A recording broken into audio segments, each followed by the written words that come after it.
देश के 62 करोड़ किसान 3 खेती विरोधी काले कानूनों के खिलाफ कराह रहे हैं। लाखों किसान देश की राजधानी दिल्ली के चारों ओर ठिठुरती ठंड में सड़कों पर बैठे हैं। परंतु परंतु देश के गृह मंत्री श्री अमित शाह कहते हैं कि उनके पास बातचीत का समय नहीं, पहले बुराड़ी आओ।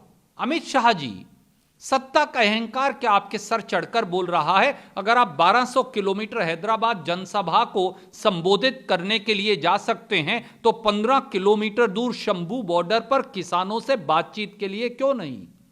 और प्रधानमंत्री मोदी जी क्या कर रहे हैं? आज मन की बात में उन्होंने कृषि विरोधी काले कानूनों को सही ठहरा दिया।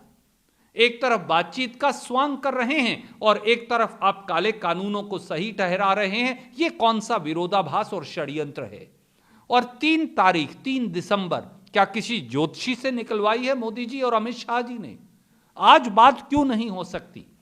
देश के प्रधानमंत्री और देश के गृह मंत्री शंभू बॉर्डर पर जाकर बातचीत क्यों नहीं कर सकते?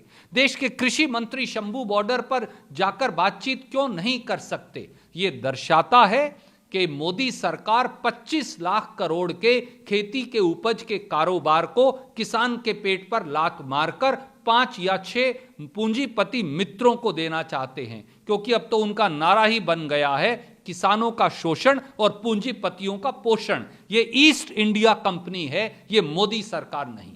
जी, उसी तरीके से अमित शाह जी ने जो प्रपोजल दिया उसको ठुकरा दिया गया है, कैसे देखते हैं? क्या करे किसान? प्रधानमंत्री आज भी ये कह रहे हैं कि खेती विरोधी काले कानून सही हैं। अमित शाह जी कहते हैं कि बातचीत 3 दिसंबर को होगी, वो भी बुराड़ी आओगे तब होगी। क्यों ये शर्तें क्यों लगा रहे हैं? 12,000 आपने किसानों पर एफआईआर दर्ज कर ली। हरियाणा के मुख्यमंत्री किसानों को आतंकी बता रहे हैं, कोई उन्हें राजनीति से प्रेरित बता रहा है। ये देश के अन्नदाता हैं मोदी जी, अमित शाह जी, जो देश का पेट पालते हैं। इनके पेट पर लात मारोगे तो सत्ता की कुर्सी से हटा दिए जाओगे। आपके तख्त को पलटने का समय आ गया है। यह देश के किसान की चेतावनी मानिए। सर, मेरा आखिरी सवाल होगा, कंटिन्यूअसली बीजेपी और हरियाणा की चीफ मिनिस्टर ने ये ब्लेम किया है, एक्यूज किया है कांग्रेस को कि कहीं ना कहीं कांग्रेस पार्टी इस फार्मर प्रोटेस्ट को पॉलिटिसाइज कर रही है। कैसे देखते हैं इस चीज को? 62 करोड़ किसान कराह रहा है। पंजाब, हरियाणा, उत्तर प्रदेश, दिल्ली, राजस्थान, उनका किसान दिल्ली के चारों ओर सड़कों पर ठिठुरती सर्दी में बैठा है। उस पर आप अश्रु गैस छोड़ रहे हैं, आप लाठियां चला रहे हैं, वाटर कैनन चला रहे हैं और यह कह रहे हैं कि कोई दल उसे पॉलिटिसाइज कर रहा है। इससे बड़ा किसान का अपमान हो ही क्या सकता है?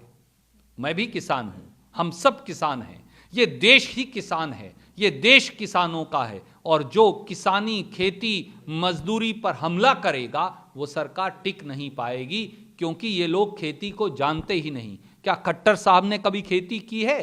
क्या नरेंद्र मोदी जी ने और अमित शाह जी ने कभी खेती की है? इस देश के तो कृषि मंत्री के पास ही खेती की जमीन नहीं। ये दर्शाता है कि ना ये खेती को जानते, ना खेती को समझते और ना खेतीहर की पीड़ा को आत्मसात कर पाते। इसीलिए ऐसे घमंडी बयान ये मोदी सरकार और भाजपा ही दे रहे हैं। सर, अगर बीजेपी पार्टी, सेंट्रल पार्टी अगर ये रिफॉर्म्स वापस नहीं लेती है, बातें नहीं मानती है, किसान की भी बात को एक्सेप्ट नहीं करते, तो क्या स्ट्रैटेजी रहेगी कांग्रेस पार्टी की किसानों को सपोर्ट करने के लिए? एक लाइन में मैं कहूं, अब याचना नहीं, अब जंग होगा और यह जंग निर्णायक होगी।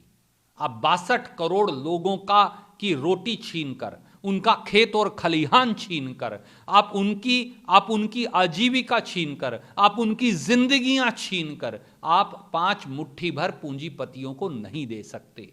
25 लाख करोड़ का खेती उपज का कारोबार है जो भारतीय जनता पार्टी न्यूनतम समर्थन मूल्य को खत्म कर, अनाज मंडियों को खत्म कर, आड़ती और मजदूर को खत्म कर, किसान और खेतीहर मजदूर को खत्म कर उन पूंजीपतियों को सौंपना चाहती है। ये देश ऐसे नहीं चल पाएगा। राहुल गांधी जी और सोनिया गांधी जी के नेतृत्व में कांग्रेस किसान के साथ खड़ी है और हम कंधे से कंधा मिलाकर हर संघर्ष में उनके साथ लड़ेंगे। और जिस दिन कांग्रेस सत्ता में आई, इन 3 काले कानूनों को फाड़कर रद्दी की टोकरी में डाल देंगे।